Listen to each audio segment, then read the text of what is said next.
I'm going live. All right. Hello, everybody, and welcome to the Reliable Representation Show. We're going live here in just a moment. We are running just a little bit behind today. Got some a few things going on over here in the studio, but we're going to be going live in a moment. So y'all come on in and get comfortable and, just grab you something to kick back and relax.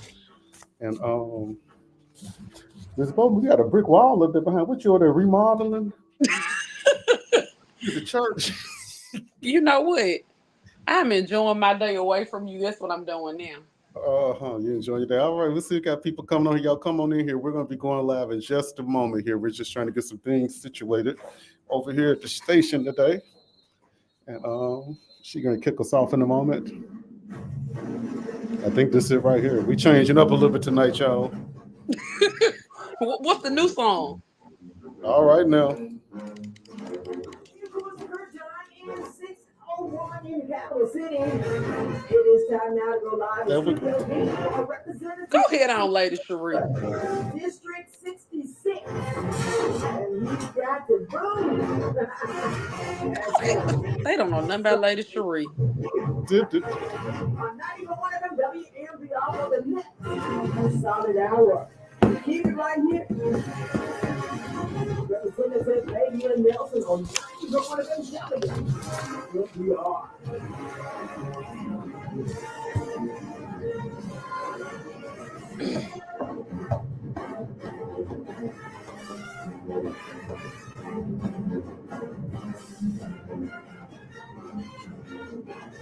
She ain't got the boom jam edition. All right. Good evening, everybody, and welcome to the Reliable Representation Talk Show. We're so happy to be back here with you. We missed last week because of the holiday weekend, but because of the holiday, but we're happy to be back, and I have none other than Mrs. Brittany Bowman over here with me. Can you say hello to everybody? Hey, everyone. All right, we got you here live. On the where you are, I see a red brick wall. Not a yellow brick road. I'm thinking about the nursery rhyme. I see y'all, Miss Bowman got a red brick wall behind. I think she's over there remodeling or something. I don't know what she's doing, but she said it was a little. Lady Cherie is here with us, and she said it was a little bit too hot for Brittany to come in today. So, Lady Cherie, it's always a pleasure. We love having you here with us, and it's always a big party whenever we have Lady Cherie here with us. And so we have a very, very exciting show this evening, and I'm gonna give Miss Brittany Bowman just a moment to go on talk about what she wants to talk about, and we're gonna ease on into the show. Listen, I hope everyone is remaining safe in these humid temperatures. Make certain that you're checking on the elderly and those who are less fortunate. Make certain that we are definitely keeping those families in prayer who are definitely experiencing bereavement. It's been quite a bit of bereavement here lately, I would say within this last month. So definitely making certain that we're doing that. And we are gearing up for a brand new school year. So everyone get excited, get engaged, find out what you can do to help your child or children be successful academic year 24-25. And I will see you all in person on next week. That sounds great, and I am excited that it's almost time to go back to school because my light bill is going to go down, and so will my grocery bill. So I'm excited about wow. that.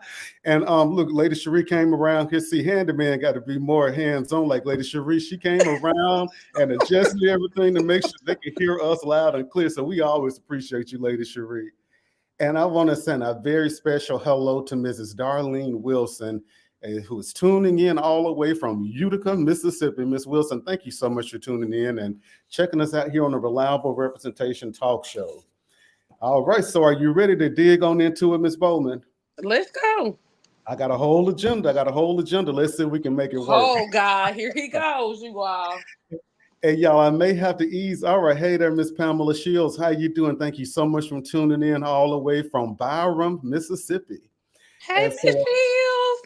And so, y'all were with me last week, wasn't it? Last Monday at the State of the District address, and had a really good time. Yes, tell them about that. Yeah, so we had the first. It would be my inaugural State of the District address, and we wanted to do something a little bit different because we here at the end of session, most politicians will get together and they'll do legislative updates. but I wanted something that was a little bit more intimate, something that was a little more special, where I could talk about the things that are going to be affecting District 66. And so we talked about the things affecting District 66, as well as I gave a rundown of all of the new legislation that was passed this last session, because what we see happening often is a lot of people don't know about the new laws that we have in place, and you could very easily be breaking a law if you don't know what the new laws are. And so we did that, and we had that over at Gentleman's Image Barber Gallery over in Byron, Mississippi. That's been my barber for almost 20 years now, ever since I've been in the area. The MG, he always takes very, very good care of me. And if you're needing a good barber, you need to check Gentleman Image out. You can check his website out if you want to go book an appointment. It's www.thegentlemanimage.com. And he's right next to Kroger in Byram, right off of Sidewell Road. He is a great barber, very professional, and that's the only person that I would let touch my head. I was in Boston for a few weeks, as y'all know. When I came back, I looked like Teenage Wolf because I would not let anybody cut my hair while I was up there. So I came back, I said, MG, I need my hair cut. But I'm very particular about my hair, and he always does a great job. And so that was just a good event. We had several people come out from the community from District 66, as well as we had several elected officials that joined us. We had Mayor White from Byram, Alderwoman Rochelle Gibson from Byram. We had Alderwoman Ella Green from Utica and Alderman Calvin Williams from Utica. And it was just great just to see everybody. And this is something that we're going to do. They actually said, when you're doing the next one? I said, you got to wait another year. So this will be something that we will be doing annually to keep our constituents informed. What we will be doing next year, we will not be having it in Byram. We're going to be having it in a different part of the district just so we can make our way around. And a lot of people say, well, how did you choose Byram? Why did you choose Byram? Did you choose Byram because you live there? And I say, no, I didn't choose it for that reason. I chose Byram because that's a central location for District 66. So I wanted to have something right in the center of the district to make it more accessible for everybody. But look, I love all of District 66 all the same. I work hard for all of District 66 the same. So if I didn't come to your city this year, guess what? I may be there next year. And if I'm not there next year, the year after and the year after that. So we're going to keep this going. And of course, we will still be having legislative updates and things of that sort outside of session. Ms. Bowman, I actually came out to your church out there and did my first legislative update out at your church a few weeks ago. And you did an excellent job. Thank you. That was really, really nice. I appreciate y'all for allowing me to come out and just talk about the things that are going on, because people need to be informed as to what we have going on at the state capitol. A lot of people don't think that legislators' jobs are serious because they don't really see or hear from us and know what it is that we're doing. But it's very important who sits in that building, because the people in that building, all 122 of us in the House and all 52 of the senators, we decide what the laws are going to be here in Mississippi. Not only that, we decide how much money we're going to be appropriating to state agencies here in Mississippi. We're going to decide how much money goes towards education.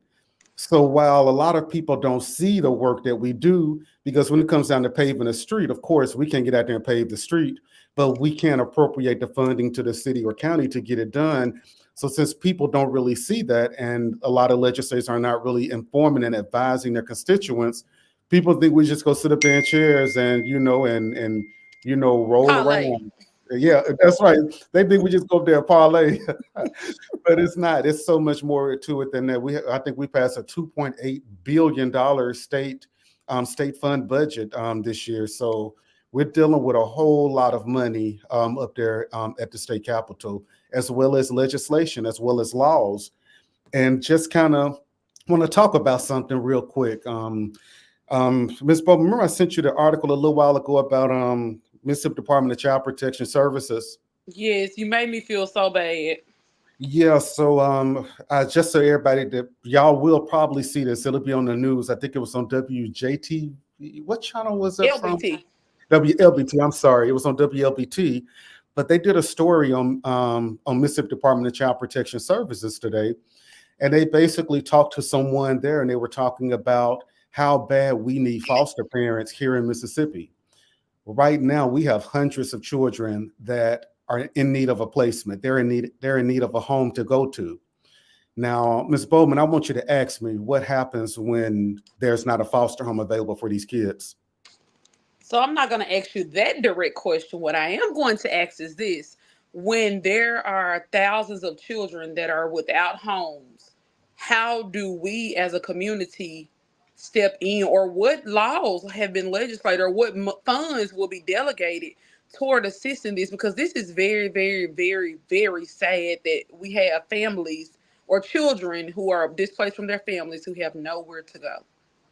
That's absolutely correct. And so let's go back a few years, back to the Haley Barbour administration. There was a lawsuit. It was Olivia v. Barbour. That's when it was a lawsuit filed against Mississippi Department of Child Protection Services because they were finding out that children that were in foster homes were not being treated properly. And so that was a real big lawsuit. And in the settlement, what happened is the state had to establish a sort of task force to go in and revamp foster care, give reports to the state legislature as to what has been done. There were so many boundaries and deadlines and things that they put into that legislation to ensure that we were operating where we need to be operating at.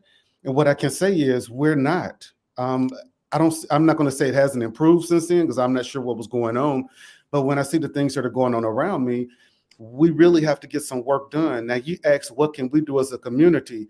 I'm glad you asked that question, because it's going to take a collaborative effort in order to fix this problem. It's not going to rely on the state. The state can sit here and just give all the funds that's possible over to Child Protection Services, but that's not going to fix the problem. Now, money will help the problem, but as a community, what we can do to solve the problem is become foster parents.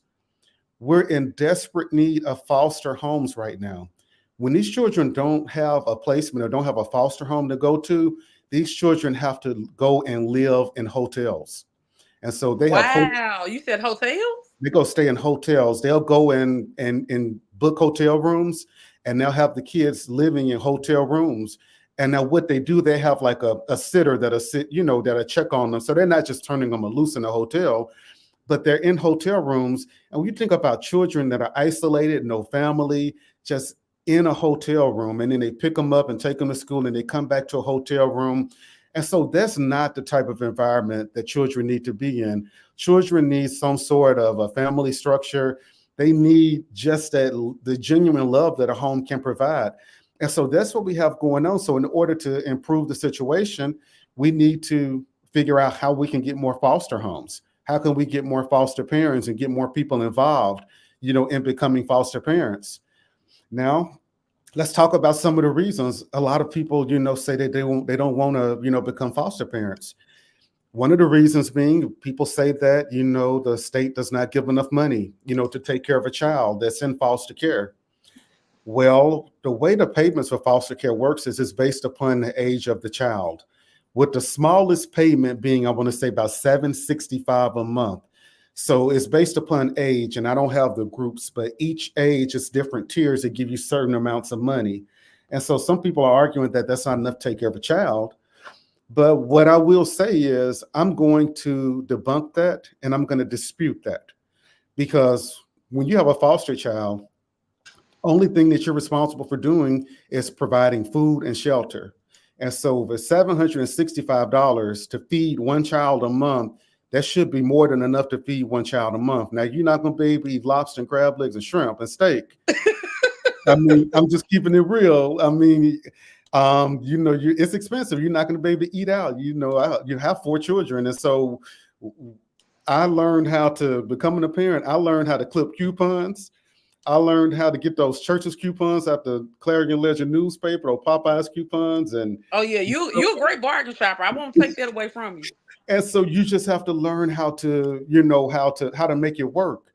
And see, a lot of people, let me say this, and let me say this loud and clear. If you're wanting to become a foster parent for a source of income, don't do it, because it is not enough money in there to be an income. That money is solely for enough to take care of that child. But what I want you to realize the investment that you're making in this child's life. Realize that you're able to raise this child to become give this child love, give this child a home, no matter for how long they're going to be there with you. Just look at the impact that you can make on this little person to make them a better citizen. And so we have to look at it from the point of giving back. Is it a lot of sacrifice? It is a whole lot of sacrifice, to do that. But I'm urging people to do it because these children do not deserve to be in the situation that they're in. These children did not ask to be here. They got here the best way they could. And as a community, we need to do it. Here in Mississippi, in the Bible Belt, we love our neighbors, love our children. We need to start putting our words into action and start showing it. And that's one way that we can really give back. Another thing that people say is, I don't want to become a foster parent because, I don't know what the child is going to be like when I get the child, and I don't want to deal with that. Well, what we have to realize is it's not the child's fault if the child doesn't know any better and was not taught any better. It's our job as a community to teach these children better. The saying that it takes a village to raise a child, I remember that growing up, how it was a whole community raising us, and we knew what we could and what we could not do. We don't have the same village anymore. And so bringing a child in and giving that child structure and just being instrumental in that child's life, you can really turn a child's life around. So don't let that deter you. A lot of people say, I don't want older kids. I only want a baby. Because one thing about it, like whenever they get newborn babies, those newborn babies are gone within 5 or 10 minutes of them, trying to get them placed. But a lot of people, I don't want older children. Hey, our older children need homes too. And so I just want to encourage people to become, foster parents. Now, from the state level, what can we do? So what have we done? So one thing that we did do is we appropriated an additional $20 million for a shelter for children. Now, that was a good thing that we did because we will have a shelter for kids once it's built, but this shelter will only be able to house about 33 children. And so $20 million are only able to house 33 children. And so we still have hundreds of children that are going to need homes. So we're going to have to really figure out a way we can do things to increase our number of foster homes here, throughout the state. And when it comes down to our social workers, my hat goes off to all of the social workers at Mississippi Department of Child Protection Services. I think that they don't get the credit that they deserve. But what I will say that I know firsthand is that our social workers are overwhelmed and overworked. We have some social workers that have 40 to 50 children on their caseloads. Wow. And I'm going to tell you, the way it works is these social workers have to see these children every single month. And so let's just say if you have 40 kids on your workload, it's no way possible that you're going to be able to see 40 kids when you only have 20 work days in the month. And think about it now. These social workers, they have children that are on their caseload. They have to take these kids to doctor's appointments. They have to go to court for these kids. They have to go to the school for these kids. They have to go and do investigations in homes for new cases that come in. So it's no way humanly possible for our social workers to be able to do the job that's assigned to them. So as a state, what do we need to do? We need to work on a way to recruit more social workers. We need to make sure that we are paying our social workers the right amount of money that they need to be receiving so that they can stay. We need to work on retention. We have a social worker class that come in. There might be 8 people in the class. So by the time the class graduates, it may only be 3 that graduate to become new social workers. And so we're seeing burnout, with our social workers, and we're seeing high turnover rates. And when we talk about social work, we can't afford to have high turnover rate with social workers, because when you have a social worker, they learn that child, they learn that case, they learn that family. And when you have one social worker leaving and putting all this on another one, things fall through the cracks. And so those are things that I think we need to work on doing as a state. This is going to be one thing I'm going to be really working on and looking into to figure out what we can do for our children. Because we have to talk about something else that happens. What happens when our children age out of foster care? So kids age out of foster care on their 18th birthday. So when a child turns 18, they're out of foster care. They're in the world on their own. Sometimes they can go up to 21 with certain circumstances. But when you think of a child that's been shuffled around home to home, home to home, with no structure, no goals, no love, no support, and they're basically thrown out into the world at 18 years of age, what's going to happen to that child? Are we setting them up for success, or are we setting them up for failure? So there are so many elements and so many things that go into that. So what we're going to do, we're going to come back and we're going to have another show where we just dedicated to what we need to do for our child protection services system, because it's a problem that needs a lot of talk. But hey, if anybody, any of our callers, if you want to call in with suggestions or comments about that, call in number is 601-948-5950. We would love to hear from you. All right, so let's move on forward a little bit more. Where we need to go now, Ms. Bowman? Let's see. You're on the roll, so tell us what's the next hot topic. All right, next hot topic is going to be, we have a special election coming up. A lot of people don't know about. It's a special election in the city of Terry, Mississippi. This special election will be July 30th, and it's going to be for the alderman at large. As you know, we lost Alderman Terry Johnson, he was an alderman at large back last month. He passed away unexpectedly, and so it's going to be a special election to fill his seat, and so it's going to be July 30th. As of right now, we don't have the finalized list of who is going to be or let me say who's qualified. They're working on getting all of the candidates qualified, or the people seeking the candidacy qualified. And so we should know who the qualified candidates will be by the end of the week. I think we're thinking that there are going to be about 3 or 4 people that are going to be, running in this election. And so the way this works is whoever wins this special election will serve until the remainder of Alderman Johnson's term, which will be until, I think, July of next year. And so whoever wins this election will have to run again in the municipal elections that we're having next year. So they'll serve for roughly a year or so. But we're going to be talking more about that as we get more details on the candidates. Ms. Bowman, got a question for you. Let's go. What is it? All right, so hold on. We got a caller, so remind me that we got a question for you when we come back. All right. Hello. Hey there, caller. You on the air. How you doing? I'm doing well. How are you? I'm doing pretty good. Just trying to stay cool over here. Listening to your program, and I didn't realize that the state of Mississippi had an issue with housing foster children. Yes, sir. There are hundreds of children right now that the state doesn't have placement for. So we need more foster homes. The shelters that we use to house children temporarily, the shelters are full, and so we don't have anywhere for our children. Well, I certainly would like to talk to you more about that when you get offline. We have the ability to house a lot of children, and so I'd love to talk to you about it.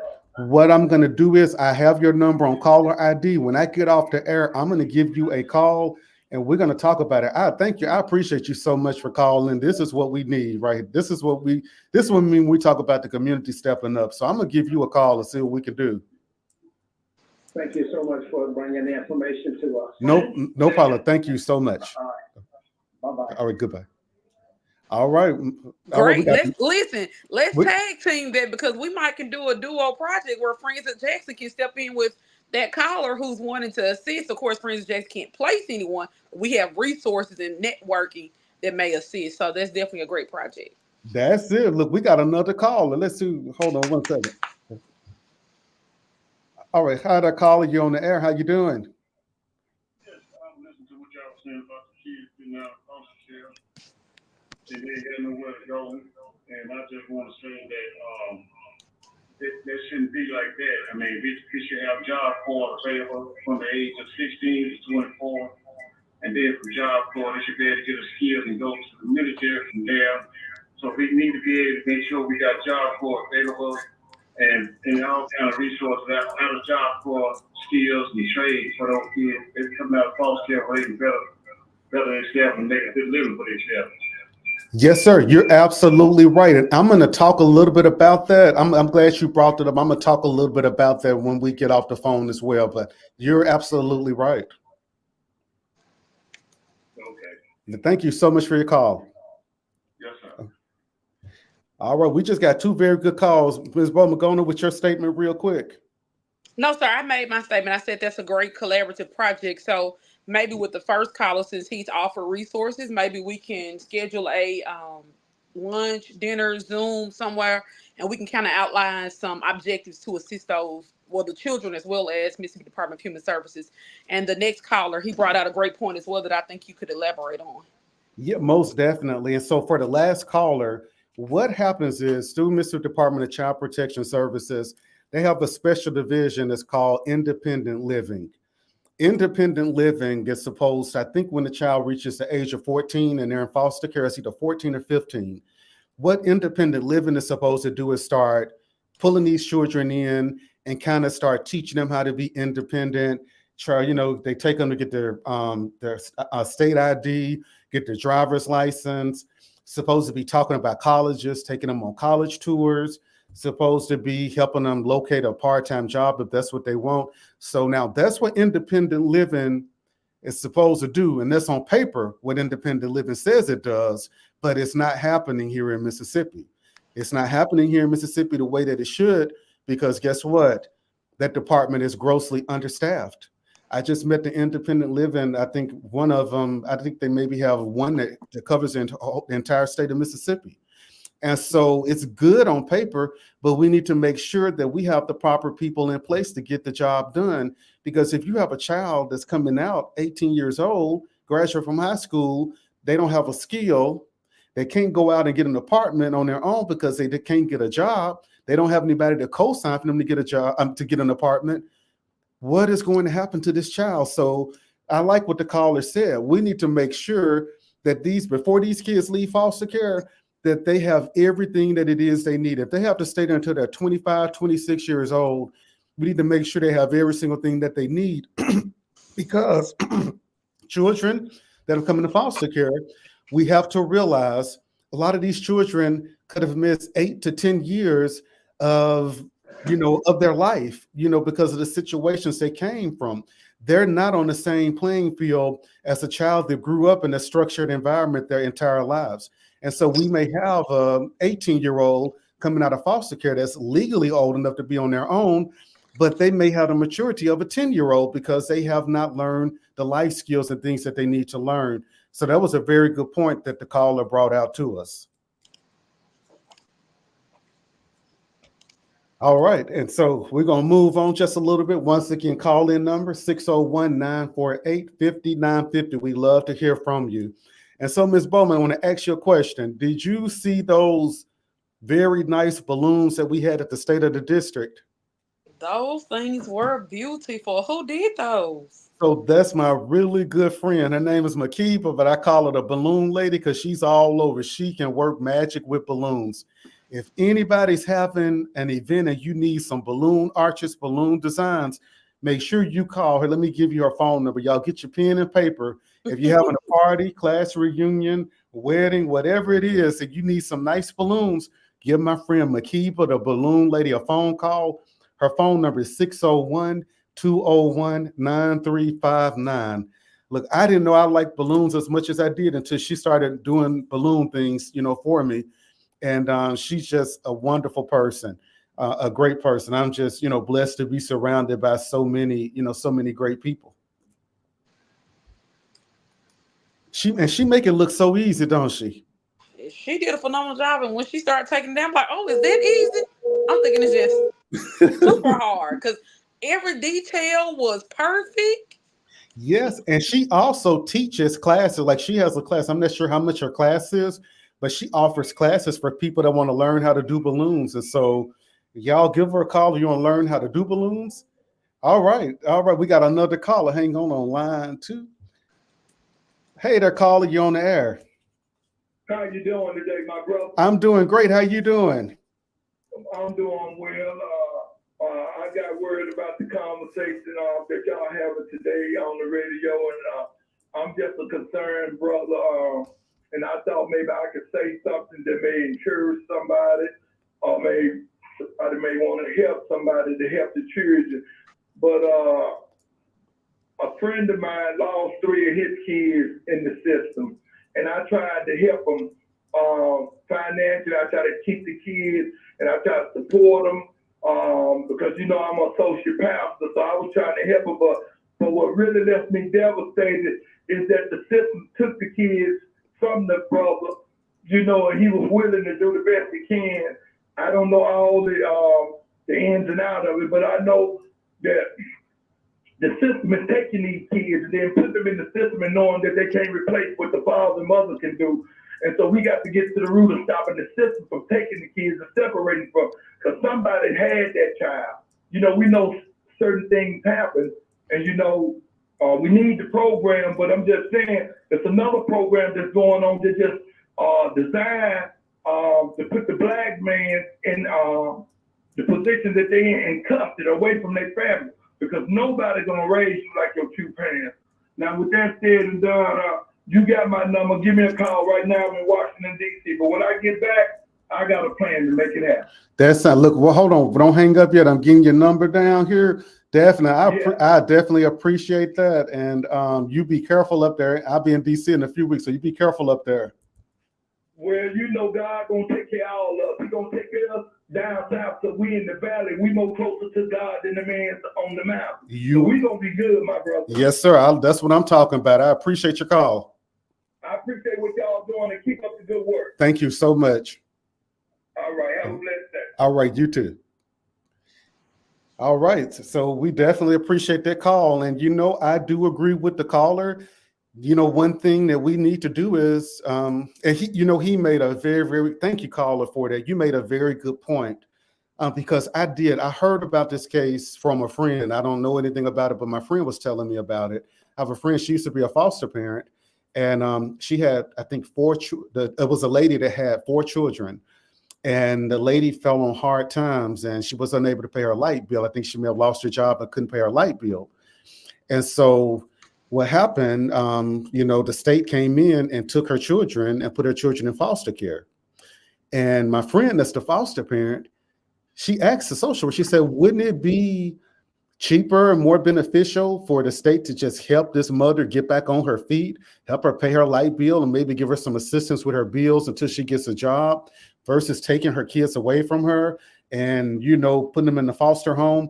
And so we do have to think about situations like that, because all children that come into CPS custody are not abused. Some children that are coming in CPS custody, they're coming in because their parents have fallen on hard times. And when we can identify issues like that, we as a state need to give that parent the resources to keep those children in their home, because, you know, it's with that right there, you know, that really does, you know, hit very close to home. A child, we need to make sure our children, when our children have loving parents that are doing everything they can to take care of them, we don't need to take these kids away. We need to help these parents get back up on their feet. So I appreciate that that caller. You got any comments on that, Ms. Bowman? No, I would love to be a part of the meeting session when you all meet to discuss his plan. He said he has a plan that he wants to discuss when he returns. I think that's great to discuss that, to find out more in depth how he plans to initiate his plan. Most definitely. And, you know, that's what it's all about. The community coming together. And we got the callers calling in about it. It's about the community coming together and, you know, and being a platform to give to the state, say, hey, this is what we want to do. That's the only way that we are going to take our community back, is by stepping up and you know, and doing what we can to save our community ourselves.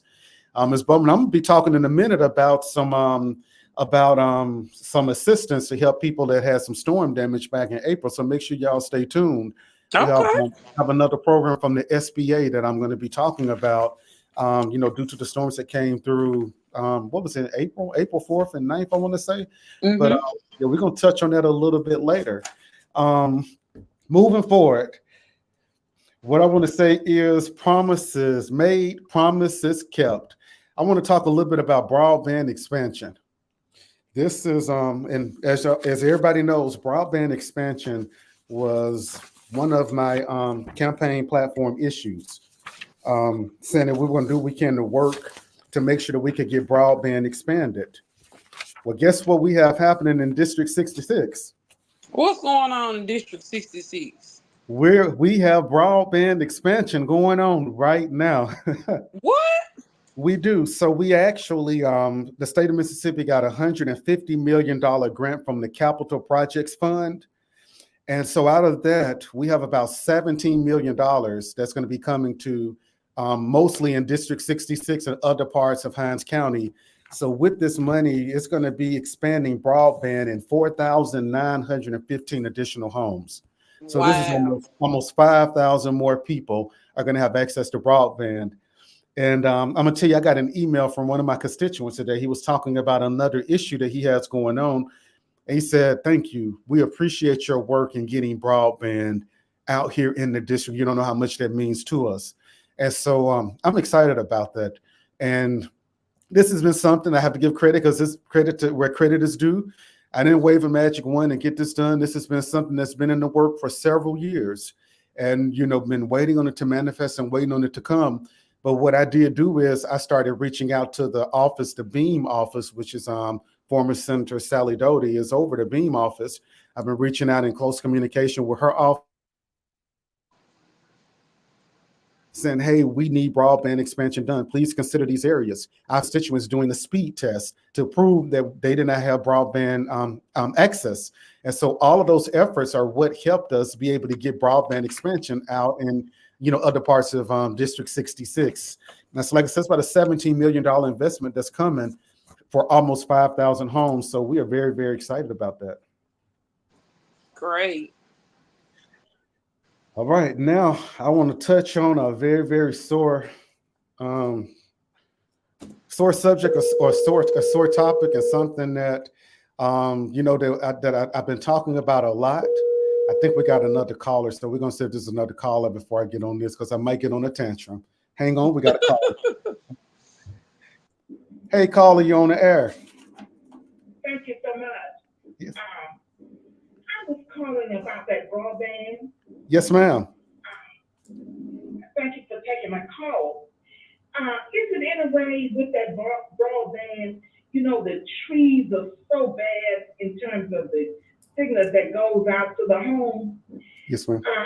Is any kind of way that we can start having a conversation with these companies about cutting these trees so that the signal can go out in their homes, that they won't be having a problem trying to, use the internet, with the broadband?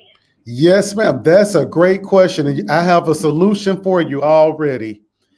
And so what we're going to be doing with this broadband, we're running fiber optic lines. So this is all going to be underground, so trees won't be able to interfere with the signal.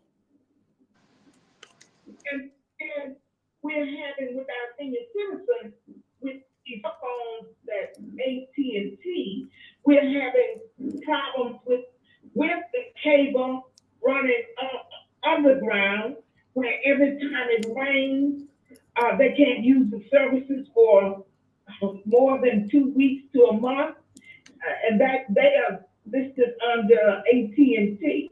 And these so are if we could start with utility companies, okay. making sure that they cut these trees back, and so we can get good service. Because the AT&T still charges right at $60 to $80 for these seniors who are unable to use their phone.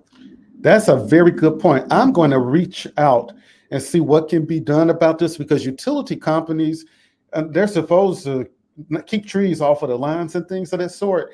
But I'm going to call my really good friend, Commissioner Keith Stamps, he's Public Service Commissioner, Central District, and kind of ask him if he can give me some insight as to how that works. But I appreciate you to us. And I thank you so much for taking our call. As always.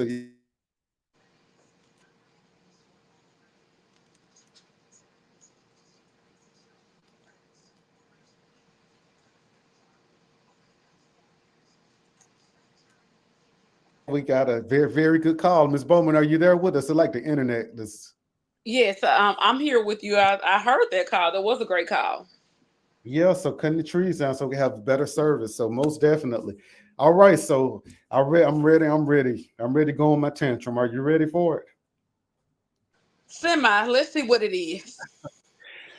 Okay, you probably gonna get on. You're gonna jump on board with me. I want to talk about voting and the importance of voting. Let's hit that one. All right, so here in Mississippi, we have one of the lowest voter turnouts in the nation. People not going out to vote. It is so important that we go out and let our voices be heard when voting. That voting is the best way to that's the best protest that you can have is when you go out and vote. When you want to get change, you got to go out and vote. Ain't that right, Representative Brown? And so when you want change, you have to go out there and vote. We have so many people that say my vote doesn't count. Well, think about if we have 20,000 people when we had this former election with for the gubernatorial election. Imagine if 20,000 people said that. Guess what? If all 20,000 of those people had gone and voted for Brandon Presley, he would be our governor right now. So when you have a lot of people saying that, a lot of elections are decided by small margins. And when you're talking about a gubernatorial race, 20,000 losing by 20,000 votes, that's not a lot of votes that he lost by. That comes from people saying it's not important to vote. That comes from people saying that my vote doesn't count. That's what comes from people saying that, I'm not going to vote because nobody's going to do anything. People saying it's not going to get any worse. Well, I'm just coming to tell you that it can get worse than what it's getting now. And if we don't go out and do what we're supposed to do on November 5th, it's going to get worse, people. This is our presidential election. We have so much talk going around and people saying that President Joe Biden needs to drop out of the race and his mind and all of this and that. I'm not even going to dignify any of that with a response. But what I will say is, You're not gonna do what now? I'm not going to dignify that with a response that Joe Biden needs to drop out of the race. And what I will say and what my response will be is that if we have to roll him across the stage in a wheelchair, I will be voting for President Joe Biden in December. And I will stand on that as long as he's our nominee, I will be voting for him because the things that we're seeing from the other candidate are despicable. And I'm not going to even go into it because I don't want to run my blood pressure up. But it's time for us to stop dealing and playing with all of these distractions and tricks of the enemy. We need to focus on policy. We need to focus on what's happened in the country this past 4 years. We need to look forward as to what we need to have happening going for the next 4 years. And so I'm not even going to stoop that low, but no, I support him. Congressman Benny Thompson released a statement saying he supported him. Congressman Thompson, I'm right there with you. Congresswoman Maxine Waters, I'm right there with you. Congresswoman Maxine Waters said, I'm older than Joe Biden. I go to the gym every day. And she got up and she probably in better shape than you and me both. And I so totally agree. And so I'm riding with Joe Biden, everybody. But back to voting. We got to make sure that we go out and vote for every single race. School board. All right, hold on, y'all. We got a caller. Hello, caller. You're on the air. Thank you for taking my call. Yes, sir. And I'm standing with you, brother. Me and my whole family, we've already talked about if we have to roll him across the stage on a wheelchair. Yes, sir. Look,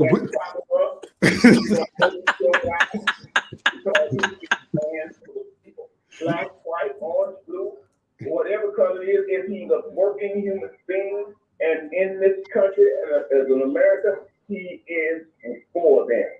And that's just how it's gotten. Just like you said, we had enough of the clown show.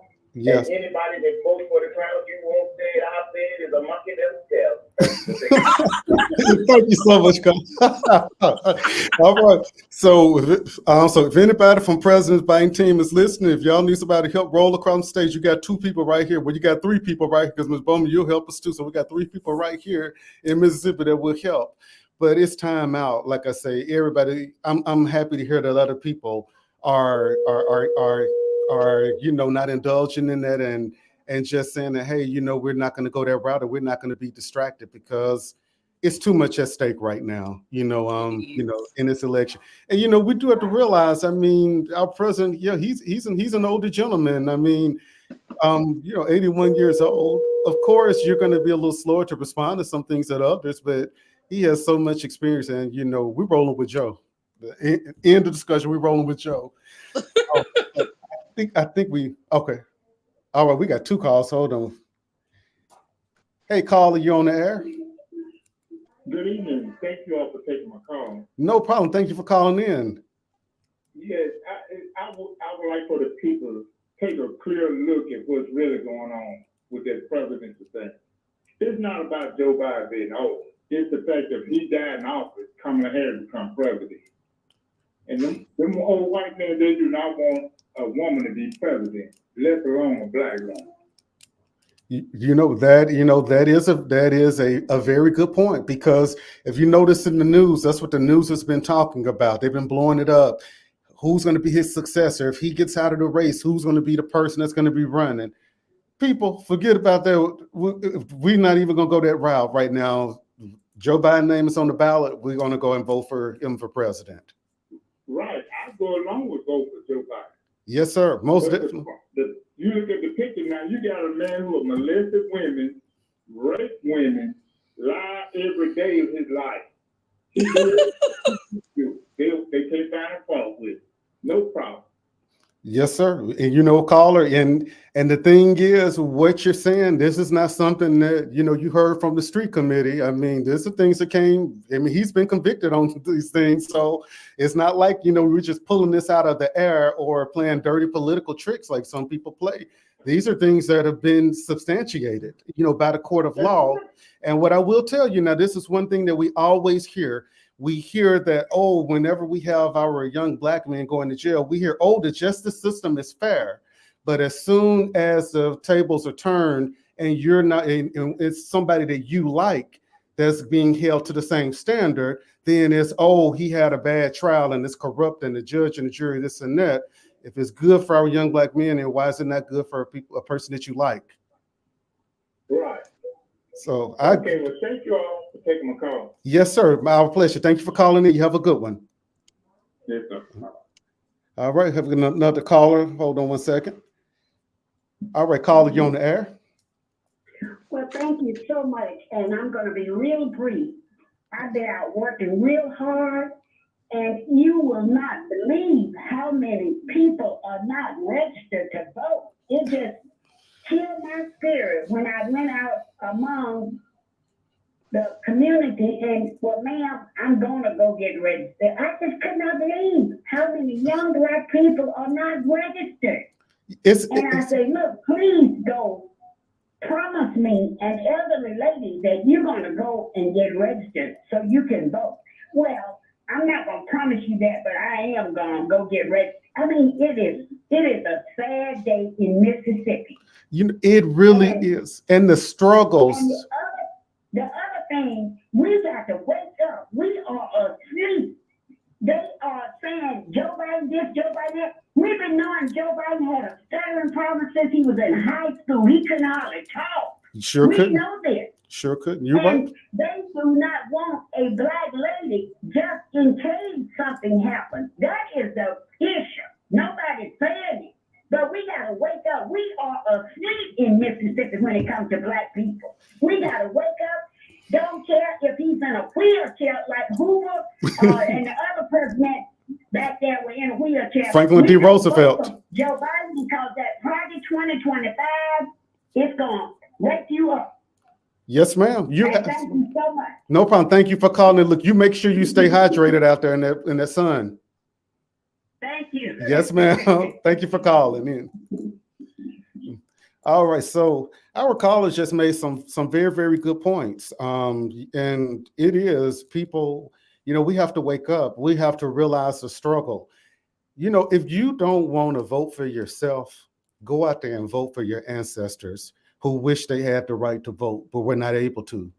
Go out there and vote for Miss Fannie Lou Hamer, who was brutally beat and almost killed because she wanted to go and register to vote. Now, Go out there and vote for some of the old people that tell me that when they were out voting, when they had to vote, they would have to walk.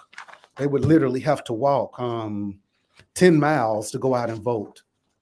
Those are the people. If you're not going to vote for yourself, go out and vote for them. We owe it to them. Our people have bled and died for the right to vote, and we need to make sure we're going out there and doing that. And another thing that we need to have, I'm going to get on our Democratic Party for a second. And it's not the state party. It's just the party as a whole, and it's just people that belong to the party. We have to start sticking by our candidates. Because when we look at the other side, the Republican Party, when they pick a nominee and choose that nominee, they stand by their party nominee, even when they shouldn't stand by their party nominee. But here we are with our party nominee, and people, yeah, Ms. Bowman, it was. But with our party nominee, we're talking about his stuttering problem. As the caller just said, we've been doing he has stuttering problem. Well, I'm gonna tell you, when our president is signing a bill in the law, he does have to talk to do it. He can read and he can write. And so that's not a problem, And so, callers, I appreciate y'all for calling in, with that. I told you I was gonna be on the tantrum, Ms. Bowman, when I started talking about voting, didn't I? Yeah, but tell us about what's on the ballot for November. I need to make certain everyone is hearing, what we'll be looking at other than the presidential election on the ballot. So on the ballot, we have the president is going to be on the ballot. And this is here in Hinds County. So the president, we're going to have the president, we're going to have school board. I want to say we have, I don't know how many districts. I think we have either 2 or 3 school board districts that are going to be on the ballot. George Stewart is on the ballot. He's been campaigning real hard. I think he's the man for the job on school board. I don't know any of the other candidates or the other districts. Also, we're going to have election commissioners will be running for Hinds County in November. And so we got to figure out what's going on with the election commissioners. But school board election commissioners, those are 2 very important positions. School board, why? Because they control the funding. When the state appropriates funding to the schools, it's up to the school board to decide how it's going to be dispersed. It's up to the school board to decide who the superintendent is. Personnel matters, it's up to the school board. And that's who's educating our children. When we talk about election commissioners, that's the most important position on the ballot, because election commissioners can determine who gets to run for office, who qualifies.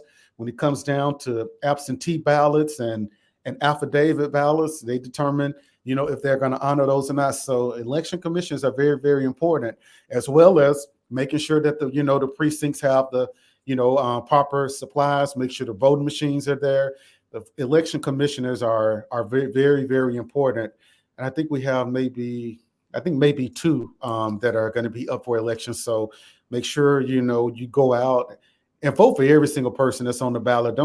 If a position is on the ballot, it's an important position. Just if it wasn't important, then the state law wouldn't mandate that position is an elected position. So please make sure you vote in every single election. It don't matter what it's for, even if it's for like a text, a bond issue, whatever it is. You need to make sure that you're going out there and voting every single time. Another thing, for people that aren't registered to vote, you have to be registered 30 days prior to the election. So 30 days prior to November 5th is October 5th. Make sure you're registered by October 5th. If not, you won't be able to vote in the November election. And guess what? Next year, we have another round of elections coming, which are going to be our municipal elections for mayors and board of aldermen and a few other municipal positions, which we're going to touch on that once we get our President Joe Biden, back in office. And so moving on from voting, any more questions about voting, Ms. Bowman? No, I think you did a great job. I think we'll just bring a list inside the studio next time so that we can kind of make certain everyone knows what will be on that ballot, so they can kind of get their minds gearing up to look after that ballot. That's a good idea. You know what? I'm going to see if I can get a hold of a sample ballot, and then we can talk about the people that, not talk about the people, we can just tell people that are running and what position they're running for. Great idea. Yeah. All right. So now let's talk about a little bit of money. I say the money to the end of the show. All right. So as you know, there were storms, and I got to read this. We had severe tornadoes that came through Hinds County April 8th through 11th. And as you know, we had some federal money that was available to people. Congressman Thompson had stations set up, a disaster station set up. And so what's going on now is we have the SBA, the Small Business Administration, which are currently taking applications to help people get money that were impacted by the storm. So I'm going to give you some information. I'm trying to see. I'm going to give you a phone number. This is the phone number. It's 404-331-0333. And I'll give it back again before we get off the air. But basically what the Small Business Administration is doing is they have loans that are available, like low interest loans. And so if you had damage to your home, you can apply for these loans, and interest rates on these home loans are 2.68% to help rebuild your home. This goes for homes and structures on your property as well. If you're a business, you can get a loan for physical damage for 4% interest rate. Nonprofit organizations, 3.2%. There also is a piece that's available called the Economic Injury Disaster Loan, which can help. And I think these loans are up to $500,000. And homeowners are eligible for up to $100,000. I'm going to give you this phone number again. It's 404-331-0333. And that's for the counties of, let's see, Hinds. Oh, it's quite a few counties. See, Hinds County is one. It's Hancock, Hinds, Humphreys, Madison, Neshoba, and Scott County. So definitely, I'm trying to see if it's a website. They normally have them, but it's not a website on here. But you need to definitely reach out to the SBA if you're in need of some assistance to help you with some storm damage. They have money out there available. And I know when you hear loan, you don't want to get a loan, but this is a very low interest loan, and it can help you kind of get your life back to some sort of normalcy. And so with that being said, we're going to go ahead and wrap it on up. And get out of here. Are there any closing remarks you want to make, Ms. Bowman? No, you've done a wonderful job. We will see everyone back same place, same time on next Thursday. That's right. Same place, same time next Thursday. And I'm on the way to the Byram Board of Aldermen meeting to see what we have going on in the great city of Byram, Mississippi. Y'all take care until next time. Y'all take care. All right, Lady Cherie going to take us away.